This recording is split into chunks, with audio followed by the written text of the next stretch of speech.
এই অনুষ্ঠানটি শুধুমাত্র খ্রিস্টানদের জন্য প্রস্তুত করা হয়েছে এবং পবিত্র বাইবেলের শিক্ষার ভিত্তিতে তাদের বিশ্বাসকে দৃঢ় করা ও আধ্যাত্মিক বিকাশে উৎসাহিত করার উদ্দেশ্যে পরিচালিত হয়। অন্য কোনো ধর্ম, বিশ্বাস বা মতাদর্শের সমালোচনা, বিরোধিতা বা অবমূল্যায়ন করার কোনো উদ্দেশ্য আমাদের নেই। আমরা সকল ধর্ম ও সম্প্রদায়কে গভীরভাবে সম্মান করি এবং এই অনুষ্ঠানের কোনো বিষয়বস্তু কারোর অনুভূতি, বিশ্বাস বা ধর্মীয় ভাবাবেগে আঘাত, অপমান বা অসম্মান করার উদ্দেশ্যে উপস্থাপন করা হয়নি।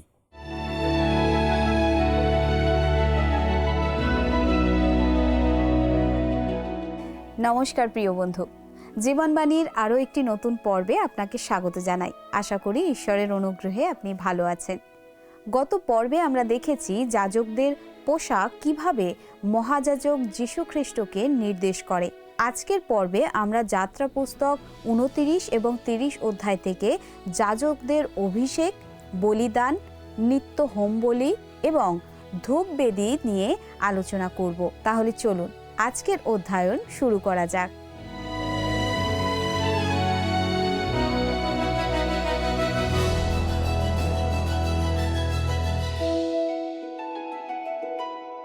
আমার বিশ্বাস আপনি নিশ্চয়ই জানেন যে এই অনুষ্ঠানে আমরা বেশ কিছুদিন ধরে বাইবেলের পুরাতন নিয়ম থেকে যাত্রা পুস্তক বইটি আলোচনা করছি। আমাদের গত পর্বে আমরা 28 অধ্যায়টি আলোচনা করেছিলাম, আর সেখানে আমরা দেখেছি যাজকীয় বস্ত্র সম্বন্ধে বিস্তারিত বিবরণ। আমরা দেখেছি ঈশ্বর মোশিকে আদেশ দিয়েছিলেন হারন এবং তার পুত্রদের জন্য বিশেষ ধরনের পোশাক তৈরি করার, আর সেই পোশাকের খুঁটিনাটি নিয়ে আমরা আমাদের গত পর্বে আলোচনা করেছি। আমরা এই পোশাকের মহত্ব সম্বন্ধে জেনেছি। এই বিশেষ পোশাকগুলি তাদের শোভা এবং গৌরবের জন্য। তাছাড়াও যখন এই পোশাক পরে যাজকেরা পবিত্র স্থানে প্রবেশ করবে, তখন অপরাধ বহন করার জন্য তারা মরবে না, কিন্তু তারা সুরক্ষিত থাকবে। আজকে আমরা 29 অধ্যায় থেকে আমাদের আলোচনা এগিয়ে নিয়ে যাব। এই অধ্যায়টি বেশ দীর্ঘ এবং এর সব কিছু পড়তে যে খুব একটা ভালো লাগবে তা নয়। তবে আমি নিশ্চিত ঈশ্বর তার পবিত্র আত্মার মাধ্যমে এই অধ্যায়টির দ্বারা আমাদের আত্মিক পরিচালনা দিতে চান। আমাদের জন্য এটা ঈশ্বরের লেখা অ আ ক খর মতো। এর মধ্যে মহান আধ্যাত্মিক শিক্ষা রয়েছে। আসুন আমরা পাঠ করি প্রথম পদ, 29 অধ্যায় তার প্রথম পদ। আর আমার যাজন কর্ম করণার্থে তাহাদিওকে পবিত্র করিবার জন্য তুমি তাহাদের প্রতি এই সকল কর্ম করিবে। নির্দোষ একটি পুংগবৎস ও 2টি মেষ লইবে। বিশ্বাসীদের পবিত্রকরণের ক্ষেত্রে তাদের কিছু করণীয় থাকে না। এটা ঈশ্বর তাদের জন্য করে থাকেন। প্রভু যীশু খ্রিস্ট যে কাজ সম্পন্ন করে গেছেন তার উপরে ভিত্তি করেই সেটা হয়। আসুন এরপরে আমরা 2 থেকে 4 পদ পর্যন্ত পড়ি। 29 অধ্যায় যাত্রা পুস্তক 2 থেকে 4 পদ। আর তারিশূন্য রুটি, তৈলমিশ্রিত তারিশূন্য পিষ্টক ও তৈলাক্ত তারিশূন্য সরু চাকলি গমের ময়দা দ্বারা প্রস্তুত করিবে এবং সেইগুলি এক ডালিতে রাখিবে, আর সেই ডালিতে করিয়া আনিবে এবং ওই গোবৎস ও 2 মেষ আনিবে। আর হারনকে ও তাহার পুত্রগণকে সমাগম তাম্বুর দ্বার সমীপে আনিয়া জলে স্নান করাইবে। এখানে যে স্নানের কথা বলা হয়েছে তার অর্থ হলো পুনর্জাত হওয়া। তীতের পুস্তক 3 অধ্যায় 5 পদে আমরা দেখি লেখা আছে, তখন তিনি আমাদের কৃত ধর্মকর্ম হেতু নয়, কিন্তু আপনার দয়ানুসারে পুনর্জন্মের স্নান ও পবিত্র আত্মার নূতনীকরণ দ্বারা আমাদিওকে পরিত্রাণ করিলেন। এই অংশে যে স্নানের কথা বলা রয়েছে তা পুনর্জন্মের স্নান। তাই এই স্নানের জন্য যে পাত্র তার কাজটাও সম্পূর্ণ অন্য রকমের। এইবারে মোশি হারনকে বস্ত্র পরাবেন। আসুন আমরা যাত্রা পুস্তক 29 অধ্যায় 5 থেকে 9 পদ পর্যন্ত পড়ি। আর সেই সকল বস্ত্র লইয়া হারনকে অঙ্গরক্ষিণী, এফোদের পরিচ্ছদ, এফোদ ও বুকপাটা পরাইবে এবং এফোদের বুনানি করা পটুকা তাহাতে আবদ্ধ করিবে। আর তাহার মস্তকে উষ্ণিস দিবে ও উষ্ণিসের উপরে পবিত্র মুকুট দিবে। পরে অভিষেকার্থ তৈল লইয়া তাহার মস্তকের উপরে ঢালিয়া তাহাকে অভিষিক্ত করিবে। আর তুমি তাহার পুত্রগণকে আনিয়া অঙ্গরক্ষক বস্ত্র পরাইবে।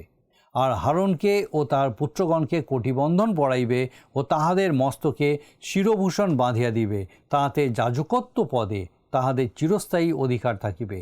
আর তুমি হারনের ও তাহার পুত্রগণের হস্ত পূরণ করিবে। পবিত্রকরণ হলো ঈশ্বরের কাজ, আমাদের কাজ নয়। বর্তমানে বিভিন্ন স্থানে পবিত্রকরণের উপাসনা হয়, যেখানে অনেকেই বিভিন্ন বিষয়ে প্রতিজ্ঞা করে। অনেকেই ঈশ্বরের সামনে অনেক কিছু বড় বড় কাজ করবে বলে প্রতিজ্ঞা করে, কিন্তু বাস্তবে তা করতে পারে না। এগুলিকে আমি পবিত্রকরণ বলতে মানতে রাজি নই। আমি কি প্রতিজ্ঞা করছি সেটা কোনো বিষয় নয়, কিন্তু পবিত্রকরণের অর্থ তার কাছে নিজেদের দুর্বলতা স্বীকার করা, আমরা যে কোনো কিছু করতে অপারগ সেটা প্রকাশ করা এবং তারপরে ঈশ্বরকে কাজ করতে দেওয়া।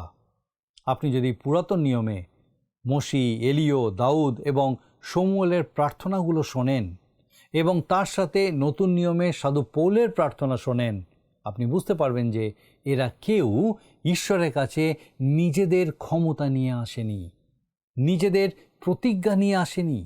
তারা কে, তারা কেমন, বা তারা ঈশ্বরের জন্য কি করতে পারে, এই সব বিষয় নিয়ে আসেনি।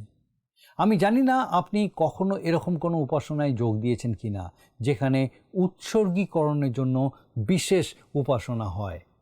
সেখানে তারা আগুনের সামনে দাঁড়িয়ে একটা কাঠের টুকরো ওই আগুনে ছুঁড়ে দিয়ে বলে ঈশ্বরের জন্য তারা কি করবে।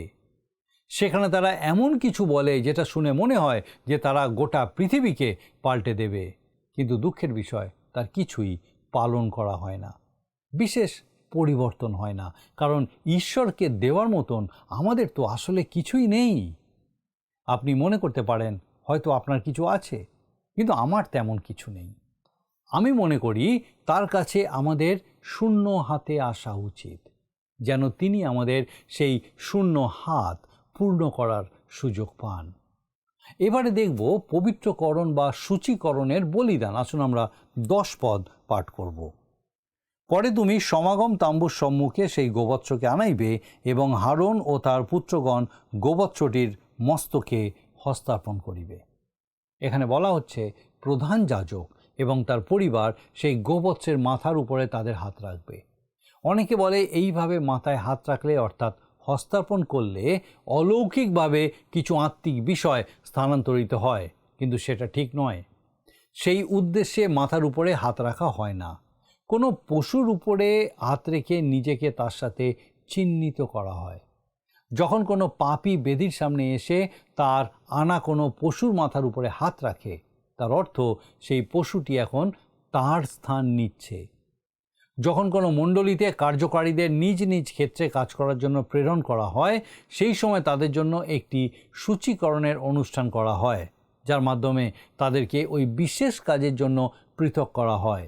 সেখানে পুরোহিতেরা তাদের মাথার উপরে হাত রাখে, কিন্তু তার মানে এই নয় যে তারা এই পদ্ধতির মাধ্যমে ওই কার্যকারীদের অলৌকিকভাবে কিছু স্থানান্তরিত করলেন বা দান করলেন। এই রকম উপাসনার উদ্দেশ্য হলো চিহ্নিত করা। ওই কার্যকারীরা পুরোহিতদের সাথে চিহ্নিত হলো এবং তাদের প্রতিনিধি হয়ে নিজ নিজ ক্ষেত্রে তারা কাজ করবে। তখন ওই কার্যকারীর জন্য প্রার্থনা করা এবং তাকে সাহায্য করা ওই পুরোহিতের দায়িত্বের মধ্যে পড়ে। গোবৎসটি হারনের জায়গা গ্রহণ করল। সে হারনের জন্য মৃত্যুবরণ করবে, কারণ হারন পাপী। এটাই হলো হোম বলি। লেবীয় পুস্তকে আমরা এই বিষয়ে আরও বিস্তারিত আলোচনা করব। এদন উদ্যানেও এইরকম হোম বলি দেওয়া হয়েছিল। এর আগে আমরা পিতলের যে বেদির বিষয়ে দেখছিলাম, সেটাকে হোম বলির বেদিও বলা চলে, কারণ এখানেই প্রধান বলি উৎসর্গ করা হয়। এই প্রধান বলি অর্থাৎ হোম বলি সব থেকে প্রথমে উৎসর্গ করা হয়। এই প্রথম এবং প্রধান বলি অর্থাৎ হোম বলি খ্রিস্টের প্রতিরূপ, এটা তার ছবি তুলে ধরে, আর সেই বেদি আমাদের জন্য তার কৃতকর্মকে প্রকাশ করে। এবারে দেখব যাজকদের খাদ্যের বিষয়। আমরা 29 অধ্যায় 26 আর 27 পদ। পরে তুমি হারনের হস্তপূরণার্থক মেষের বক্ষস্থল লইয়া দোলনীয় উপহারার্থে সদাপ্রভুর সম্মুখে দোলাইবে, তাহা তোমার অংশ হইবে। পরে হারনের ও তাহার পুত্রগণের হস্তপূরণার্থক মেষের যে দোলনীয় উপহার বক্ষস্থল দোলায়িত ও যে উত্তোলনীয় উপহার জঙ্ঘা উত্তোলিত হইল, তাহা তুমি পবিত্র করিবে। লেবীয় পুস্তকে আমরা দেখব যে উৎসর্গীকৃত বলির একটা অংশ হারন এবং অন্যান্য যাজকদের অংশ হিসেবে চলে যেত। আপনারা হয়তো জানেন যে চাষবাস করার জন্য লেবীয়দের কোনো জমি দেওয়া হয়নি, আর তাই তাদের ভরণ পোষণের জন্য ঈশ্বর ব্যবস্থা করেছিলেন। তারা প্রথমে তাঁবুতে, পরে ঈশ্বরের মন্দিরে ঈশ্বরের সেবা কাজে অংশ নেবে এবং ঈশ্বরের জন্য সংগৃহীত উপহারের অংশ ভোগ করবে। এবারে আমরা দেখব দৈনন্দিন উপহার সম্পর্কে। আমরা 38 থেকে 40 পদ পাঠ করব। 29 অধ্যায় 38 থেকে 40 পদ। সেই বেদির উপরে তুমি এই বলি উৎসর্গ করিবে, নিয়ত প্রতিদিন 1 বর্ষীয় 2টি মেষশাবক। একটি মেষশাবক প্রাতঃকালে উৎসর্গ করিবে ও অন্যটি সন্ধ্যাকালে উৎসর্গ করিবে। আর প্রথম মেষশাবকের সহিত উখলিতে প্রস্তুত হীন পাত্রের চতুর্থাংশ তৈলে মিশ্রিত ঐফা, পাত্রের দশমাংশ ময়দা এবং পেয় নৈবেদ্যের কারণ হীনের চতুর্থাংশ দ্রাক্ষারস দিবে। লেবীয় পুস্তকেও আমরা দৈনন্দিন উপহার বা হোম বলি সম্পর্কে বিস্তারিত বিবরণ পাব। এই বলি প্রতিদিন উৎসর্গ করতে হতো। প্রাতঃকালে একটি মেষ এবং সন্ধ্যাকালে আরও একটি মেষ বলি দিতে হতো। এর উদ্দেশ্য ছিল প্রতিদিন তাদেরকে স্মরণ করিয়ে দেওয়া যে তাদের পরিবর্তে তাদের স্থান নেওয়ার জন্য অন্য কারোর প্রয়োজন। এটা আরও স্মরণ করিয়ে দেয় যে পাপের বেতন মৃত্যু, পাপের জন্য রক্তপাত অনিবার্য। ইব্রিয় পুস্তকে এই বিষয়ে বলা আছে, কেননা তাহা হইলে জগতের পত্তনাবধি অনেকবার তাহাকে মৃত্যুভোগ করিতে হইত, কিন্তু বাস্তবিক তিনি একবার যুগ পর্যায়ের পরিণামে আত্মযজ্ঞ দ্বারা পাপ নাশ করিবার নিমিত্ত প্রকাশিত হইয়াছেন। ইব্রিয় পুস্তক তার 9 অধ্যায় 26 পদ। এই পদটিতে খুব স্পষ্ট করে প্রভু যীশু খ্রিস্টের আত্মবলিদানের কথাই বলা হয়েছে। গরু, ছাগল বা মেষের রক্ত পাপ ধুয়ে দিতে পারে না, একমাত্র প্রভু যীশু খ্রিস্টের রক্তই পারে। তার বলিদানই যথেষ্ট। তিনি পাপের যথাযথ মীমাংসা করেছেন। তিনি কেবলমাত্র একবারই প্রাণ উৎসর্গ করেছিলেন। যুগের শেষে তিনি নিজেকে উৎসর্গ করার মাধ্যমে পাপ দূর করতে একবারই প্রকাশিত হয়েছিলেন। এবারে আমরা 30 অধ্যায়ের আলোচনায় যাব। এখানে আমরা প্রথমে ধূপবেদী সম্পর্কে দেখব। এই অধ্যায়টি একটি মহান আরাধনা অধ্যায়। আবাসতাম্বুর ভেতরের কক্ষে সেই পবিত্র স্থানে আমরা 3টে আসবাবের পরিচয় পেয়েছি। এগুলো সবই আরাধনার জন্য এবং আরাধনার কথাই বলে। ইতিমধ্যে আমরা দীপবৃক্ষ এবং দর্শন রুটি রাখার বেদির বিষয় দেখেছি, কিন্তু সেখানে আরও একটা বেদি ছিল। এটাই ছিল ধূপবেদী। দর্শন রুটির বেদি এবং দীপবৃক্ষ এই দুটো ঈশ্বরের লোকদের সম্মিলিত হওয়া ও সহভাগিতার বিষয়টাকে তুলে ধরে। এটা পরচর্চা, পরনিন্দা করার জায়গা নয়। এখানে বিশ্বাসীরা প্রভু যিশুর সত্তা গ্রহণ করেন এবং পুষ্ট হন। এটা একটা ভোজ। ধূপবেদী হলো প্রার্থনা স্থান। আসুন পাঠ করি 30 অধ্যায় প্রথম 2 পদ। আমরা 30 অধ্যায় শুরু করি, তার প্রথম 2 পদ। আর তুমি ধূপদাহ করিবার জন্য এক বেদি নির্মাণ করিবে, সিঠিম কাষ্ঠ দিয়া তাহা নির্মাণ করিবে। তাহা 1 হস্ত দীর্ঘ ও 1 হস্ত প্রস্থ, চতুষ্কোণ হইবে এবং 2 হস্ত উচ্চ হইবে। তাহার শৃঙ্গ সকল তাহার সহিত অখণ্ড হইবে। এখানে আমরা বুঝতে পারছি যে এই বেদিটা ছিল তুলনামূলকভাবে ছোট একটা বেদি। এরপরে আমরা 30 অধ্যায় 3 আর 4 পদ পাঠ করি। আর তুমি সেই বেদি, তাহার পৃষ্ঠ ও চারিপার্শ্ব ও শৃঙ্গ নির্মল স্বর্ণে মুড়িবে এবং তাহার চারিদিকে স্বর্ণের নিকাল গড়িয়া দিবে। আর তাহার নিকালের নিচে 2 কোণের নিকটে স্বর্ণের 2 কড়া গড়িয়া দিবে, 2 পার্শ্বে গড়িয়া দিবে। তাহা বেদি বহনার্থ বহনদণ্ডের ঘর হইবে। লক্ষ্য করে দেখুন, এই ছোট্ট একটি আসবাব, সেটাকে বহন করার জন্য সেখানে বালা লাগানো ছিল, যেন বহনদণ্ড লাগিয়ে কাঁধে করে সেটা যাজকেরা বহন করতে পারে। গণনা পুস্তকে আমরা দেখতে পাই যে প্রান্তরে যাত্রা করার সময় লেবীয়রা সেই সমস্ত আসবাবপত্র বহন করতেন।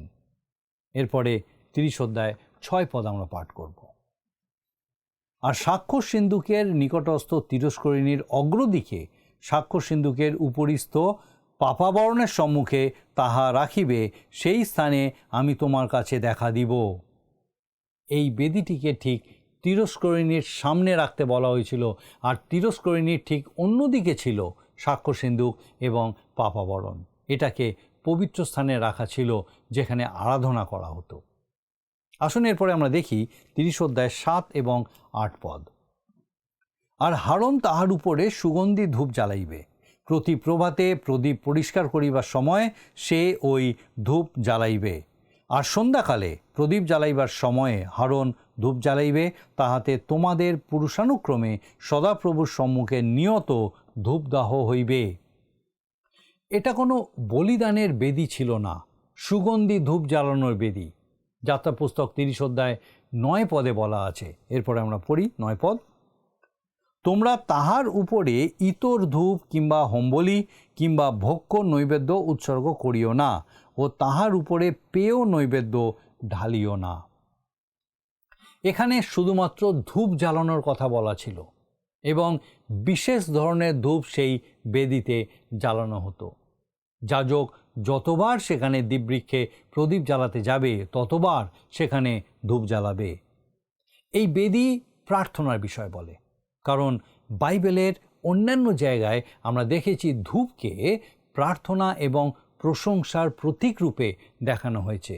যেমন গীতসংহিতা 141 গীত তার 2 পদে রাজা দাউদ বলছেন, আমার প্রার্থনা তোমার সম্মুখে সুগন্ধি ধূপ রূপে, আমার অঞ্জলি প্রসারণ সান্ধ্য উপহার রূপে সাজানো হোক। আবার প্রকাশিত বাক্যেও আমরা এই ধূপের বিষয় দেখতে পাই। প্রকাশিত বাক্য তার 8 অধ্যায় 3 পদে লেখা আছে, পরে আরেক দূত আসিয়া বেদের নিকটে দাঁড়াইলেন, তাহার হস্তে স্বর্ণ ধূপদানি ছিল, এবং তাহাকে প্রচুর ধূপ দত্ত হইল, যেন তিনি তাহা সিংহাসনের সম্মুখস্থ স্বর্ণবেদীর উপরে সকল পবিত্র লোকের প্রার্থনায় যোগ করেন। আবার লুকলিখিত সুসমাচার 1 অধ্যায় 9 পদে আমরা দেখি, সেখানে লেখা আছে, তখন যাজকীয় কার্যের প্রথানুসারে গুলিবাট ক্রমে তাহাকে প্রভুর মন্দিরে প্রবেশ করিয়া ধূপ জ্বালাইতে হইল। এখানে সখরীয়র কথা বলা হয়েছে। তিনি লেবীর বংশজাত এক যাজক ছিলেন। এই পদ অনুযায়ী প্রার্থনার বা উপাসনার সময়ে সখরীয়কে ধূপবেদিতে ধূপ জ্বালাতে যেতে হয়েছিল। সখরীয়কে ধূপবেদির সামনে দেখে ডাক্তার লুক নতুন নিয়মের বংশ পরম্পরা তুলে ধরেছেন। ধূপবেদির সামনে সখরীয়কে একটি বার্তা দেওয়ার মাধ্যমে ঈশ্বর তার 400 বছরের নীরবতা ভঙ্গ করছেন। আমাদের মধ্যস্থতাকারী প্রভু যীশু খ্রিস্টের একটি প্রতীক হলো এই ধূপ। হারন সেই আরাধনা স্থানে সেবা করতেন, তাই তিনিও খ্রিস্টের প্রতীক স্বরূপ। যদিও মলকিসেদকের রীতি অনুযায়ী প্রভু যীশু খ্রিস্টই প্রকৃত যাজক। ইব্রিয় পুস্তকের 9 অধ্যায়ে আমরা একটা আশ্চর্য বিষয় লক্ষ্য করি। সেই ধূপবেদিকে মহাপবিত্র স্থানে রাখার কথা বলা হয়েছে। এটা পড়ে মনে হয় যেন ইব্রিয় পুস্তকে যিনি লেখক তিনি জানেন না যে কোথায় সেটা রাখার কথা। কিন্তু কেন তিনি সেই বেদিকে পবিত্র স্থানের বদলে মহাপবিত্র স্থানে থাকার কথা বলছেন? যাত্রা পুস্তকে তো এমনটা লেখা নেই। তার কারণ, যখন তিনি এই বিষয়ে লিখছেন সেই সময় পবিত্র আর মহাপবিত্র স্থানের মাঝখানে থাকা তিরস্করিণী উপর থেকে নিচ পর্যন্ত চিরে দুভাগ হয়ে গেছিল। প্রভু যীশু নিজেকে এখানে উৎসর্গ করেছিলেন। তার দেহ ছিন্ন ভিন্ন হয়েছিল এবং তিনি ক্রুশে মৃত্যুবরণ করেছিলেন। কিন্তু তারপর তিনি স্বর্গে আরোহণ করেছিলেন, আর সেই ধূপবেদী এখন স্বর্গে উপস্থিত। প্রভু যীশুর মাধ্যমে আমরা ঈশ্বরের সামনে আসি। তিনি আমাদের মহান মধ্যস্থতাকারী। তিনি স্বর্গে উপস্থিত, আর সেই বেদি সেই স্থানের কথাই বলে যেখানে তিনি দাঁড়িয়ে আছেন। আমরা যখন প্রার্থনার সময় ঈশ্বরের কাছে আসি, তখন আমাদেরকে প্রভু যীশুর মাধ্যমেই আসতে হয়। আমি অনেককে বলতে শুনেছি, আমরা এখন উদ্ধারপ্রাপ্ত, তাই আমরা সরাসরি ঈশ্বরের সামনে আসতে পারি। না, আপনি তা পারেন না। প্রভু যীশু খ্রিস্টই কেবলমাত্র আমাদেরকে ঈশ্বরের সামনে নিয়ে আসতে পারেন। তিনি স্বর্গে আমাদের জন্য প্রতিনিয়ত প্রার্থনা করছেন। ইসরায়েল সন্তানদের পক্ষে এটা খুব আনন্দের বিষয় ছিল যে তাদের মহাযাজক আবাস তাম্বুর মধ্যে তাদের জন্য প্রার্থনা করতে প্রবেশ করতেন। আর আমাদের জন্য এটা খুবই আনন্দের বিষয় যে খ্রিস্ট যিশু আমাদের সেই সর্বশ্রেষ্ঠ মহাযাজক আমাদের জন্য প্রার্থনা করছেন। আপনি কি জানেন খ্রিস্ট জগতের জন্য প্রার্থনা করছেন না? জন লিখিত সুসমাচারের 17 অধ্যায় 9 পদে তিনি বলেছেন, আমি তাহাদেরই নিমিত্ত নিবেদন করিতেছি, জগতের নিমিত্ত নিবেদন করিতেছি না, কিন্তু যে সকল আমাকে দিয়াছ তাহাদের নিমিত্ত, কেননা তাহারা তোমারই। কিন্তু তিনি কেন জগতের জন্য প্রার্থনা করছেন না? কারণ প্রভু যীশু জগতের জন্য মৃত্যুবরণ করেছিলেন, আর পবিত্র আত্মা প্রভু যীশু খ্রিস্টের সেই আত্মবলিদানকে যারা তাকে গ্রহণ করে তাদের জীবনে ফলপ্রসূ করেন। জগতের পাপের জন্য আত্মবলিদান করা ছাড়া প্রভু যীশু খ্রিস্ট আর কি করতে পারতেন? যারা তাকে ত্রাণকর্তা রূপে স্বীকার করে এবং গ্রহণ করে, তিনি স্বর্গে তাদের জন্যই প্রার্থনা করছেন। আর তিনি যদি এটা না করেন তাহলে এই জগতে আমরা কিছুই করতে পারি না। আর তাই আমি খুবই আনন্দিত যে তিনি আমাদের জন্য প্রার্থনা করেন।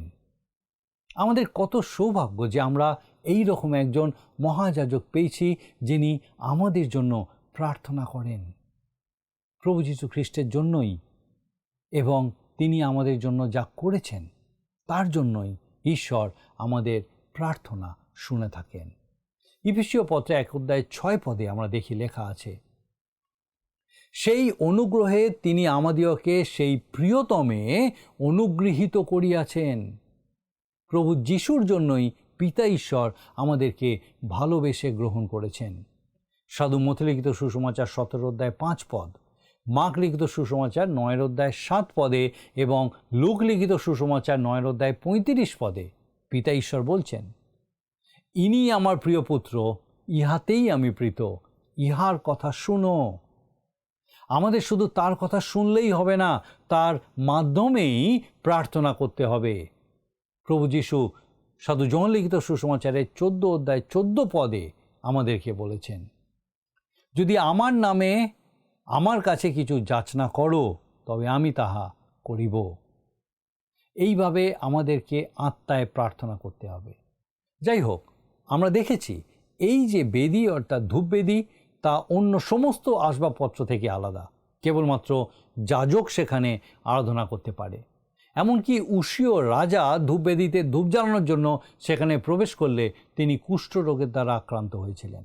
দ্বিতীয় বংশাবলী পুস্তকে 26 অধ্যায় 16 থেকে 21 পদে এই বিষয়টা আপনি দেখতে পাবেন। কেবলমাত্র পুরোহিতেরাই প্রার্থনা করতে পারে, আর প্রত্যেক খ্রিস্ট বিশ্বাসী এক একজন পুরোহিত। আজকাল অনেকে আবেগের বশে অনেক ভিত্তিহীন কথা বলে। তারা বলে মানুষ যেমন খুশি জীবন কাটাতে পারে, যিশুকে অস্বীকার করতে পারে, কিন্তু বিপদে পড়লে অথবা যখন তার কোনো প্রিয়জন হাসপাতালে থাকে তখন সে ঈশ্বরের সামনে হাঁটু গেড়ে বসতে পারে এবং আশা করতে পারে যে তার প্রার্থনা শোনা হচ্ছে। সিনেমায় এই রকম অনেক আবেগঘন দৃশ্য তুলে ধরা হয় এবং কোনো কোনো প্রচারক হয়তো সেইভাবে প্রচার করে, কিন্তু ঈশ্বর বলেন তিনি এই ধরনের প্রার্থনা শুনবেন না। তাই আমাদেরকে সতর্ক থাকতে হবে। ধূপবেদী হলো সেই স্থান যেখানে পুরোহিতরা যেতে পারেন। একজন পাপী কেবল একটাই প্রার্থনা করতে পারে, হে ঈশ্বর, আমার মতো পাপীর প্রতি দয়া করুন। আর এই প্রার্থনা ঈশ্বর শোনেন এবং উত্তর দেন। যাত্রা পুস্তক 30 অধ্যায়ের 8 পদে আমরা দেখেছি লেখা আছে, তোমাদের পুরুষানুক্রমে সদাপ্রভুর সম্মুখে নিয়ত ধূপদাহ হইবে। সর্বদা ঈশ্বরের প্রশংসা করতে হবে। প্রথম থিসলনিকীয় পুস্তকে আমাদেরকে বলা হয়েছে অবিরত প্রার্থনা করো। যেমন প্রতিদিন সকালে এবং সন্ধ্যায় সেই ধূপবেদিতে ধূপ জ্বালাতে হতো। মহাযাজক যখন ধূপ জ্বালানোর জন্য পবিত্র স্থানে প্রবেশ করতেন তখন তিনি সেখানে বেশ কিছুটা সময় কাটাতেন। তার পোশাক সেই ধূপের গন্ধে ভরে যেত। তিনি যখন বাইরে আসতেন তখন অন্য সকলে সেই গন্ধ পেত। আপনি বলতে পারেন যে তিনি বিশেষ ধরনের সুগন্ধযুক্ত পোশাক পরতেন। তিনি যখন পাশ দিয়ে হেঁটে যেতেন তখন লোকেরা বলতো, আহ, কি সুন্দর গন্ধ। কিন্তু আজকের দিনে যারা যাজক বা পুরোহিত বা প্রভুর সেবাকারী, তারা সঠিক সুগন্ধি ব্যবহার করে না। এই সঠিক সুগন্ধি হলো প্রার্থনা। আপনার প্রার্থনা ঈশ্বরের সামনে সুগন্ধি ধূপের মতো উঠে যাক। আর আপনি যদি প্রার্থনায় সময় কাটান, তবে সেই সুগন্ধ আপনার বস্ত্রের রন্ধ্রে রন্ধ্রে ঢুকে যাবে। আপনার পাশ দিয়ে গেলে লোকেরা সেই সুগন্ধ পাবে। আমাদের আজকের আলোচনা আমরা এখানেই শেষ করব। আমি নিশ্চিত আজকের আলোচনা আপনাকে বিশেষভাবে আলোকিত করেছে। আমরা দেখেছি যাত্রা পুস্তকে উল্লিখিত ছোট ছোট বিষয়গুলির সাথে কিভাবে প্রভু যীশু খ্রিস্টের সম্পর্ক লুকিয়ে আছে। ইসরায়েল জাতির কাছে ঈশ্বর বিভিন্ন বলিদান, বিভিন্ন বেদী, প্রদীপ ইত্যাদির মাধ্যমে প্রভু যীশু খ্রিস্টকে প্রকাশ করেছিলেন। আজ আর আপনার বুঝতে অসুবিধা নেই যে সেই সৃষ্টির সময় থেকেই ঈশ্বর আমাদের জন্য, আমাদের উদ্ধারের জন্য নিখুঁত পরিকল্পনা করে রেখেছিলেন। ঈশ্বরের সেই পরিকল্পনার অংশ হতে পেরে আমি নিজেকে ধন্য মনে করি। আপনার জন্য ঈশ্বরের পরিকল্পনা আছে। ঈশ্বরের কাছে আমার প্রার্থনা যেন আপনি প্রভু যীশুর চরণে সমর্পিত হন। তিনি আপনার জন্য ঈশ্বরের সেই পরিকল্পনাকে বাস্তবায়িত করতে পারেন। আমার বিশ্বাস ঈশ্বরের এই জীবন্ত বাক্যের আলোচনার মধ্যে দিয়ে বিশেষভাবে আজকে আপনি ঈশ্বরের রব শুনতে সমর্থ হয়েছেন, যে কিভাবে আপনার জীবনকে ঈশ্বর ব্যবহার করতে চান, কীরকম জীবনযাপন তিনি আপনার মধ্যে দেখতে চান, কীরকম সুগন্ধ যেন আপনার সেই জীবনের মধ্যে দিয়ে বেরিয়ে আসতে পারে, যা আরও অনেকে সেই সুগন্ধ লাভের মধ্যে দিয়ে ঈশ্বরের গৌরব করতে পারে। আমি প্রার্থনায় যাব এই সময়, আর আমি চাইব এই সময় আপনি আমার সঙ্গে প্রার্থনা করুন যেন আমাদের জীবন এই রকম সুগন্ধযুক্ত জীবন হয়। আসুন প্রার্থনা করি। মঙ্গলময় স্বর্গীয় পিতা, প্রভু তোমার ধন্যবাদ, তোমার স্তুতি করি, তোমার গৌরব করি, যা আমাদের জন্য তুমি চিন্তা করো, আমাদের জন্য তুমি দেখো, আমাদের দিকে তাকিয়ে আছো তুমি, এবং তুমি আমাদেরকে ধরে রেখেছো। প্রভু তুমি চাও যেন আমাদের জীবন সেই সুগন্ধযুক্ত জীবন হোক, সেই অপূর্ব স্বর্গীয় সুগন্ধ যা তোমার সহভাগিতায়, তোমার সান্নিধ্যে আসে। প্রার্থনার মধ্যে দিয়ে যখন তোমার সহভাগিতায় আমরা তোমার সঙ্গে এক হই, প্রভু তুমি আমাদেরকে সেই সুগন্ধে পূর্ণ করো। ধন্যবাদ দিই তোমার জীবন্ত বাক্য, এই সত্য জীবন্ত সত্যের জন্য পিতা, যা আরেকবার আমাদের প্রত্যেকের সঙ্গে তুমি ভাগ করে নিলে, বুঝতে সাহায্য করলে। তোমার সে প্রত্যেক ভক্তজনকে, আমাদের সে প্রত্যেক দর্শক বন্ধুকে উৎসাহিত, উজ্জীবিত, অনুপ্রাণিত করলে। প্রার্থনা করি প্রভু তোমার পবিত্র পরাক্রমে আমাদের সেই দর্শক বন্ধুকে, তাদের পরিবার পরিজন প্রত্যেককে সুরক্ষিত রাখো, সুস্থ সবল রাখো পিতা। তোমার পবিত্র অনুগ্রহে পূর্ণ রাখো, সমস্ত মন্দতা থেকে, অধার্মিকতা থেকে, জাগতিকতা থেকে পিতাগো রক্ষা করো। তোমার পবিত্র অনুগ্রহে তোমাতে বৃদ্ধি পেতে সাহায্য করো। প্রার্থনায় আরও বেশি তোমার সঙ্গে এক হতে সাহায্য করো, যেন তোমার সুগন্ধ সেই প্রত্যেকের মধ্যে দিয়ে প্রকাশিত হয়। প্রভু আমরা প্রত্যেকে ধন্যবাদের সঙ্গে তোমার চরণে সমর্পিত হয়ে প্রার্থনা তোমার যিশু নামে চাই, দয়া করে শ্রবণ ও গ্রহণ করো। আমেন।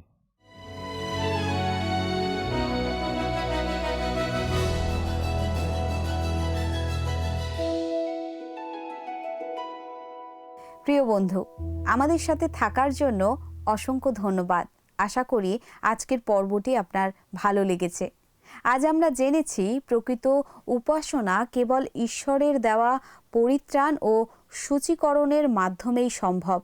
আগামী পর্বে আমরা যাত্রা পুস্তক 30 অধ্যায়ের বাকি অংশ নিয়ে আলোচনা করব।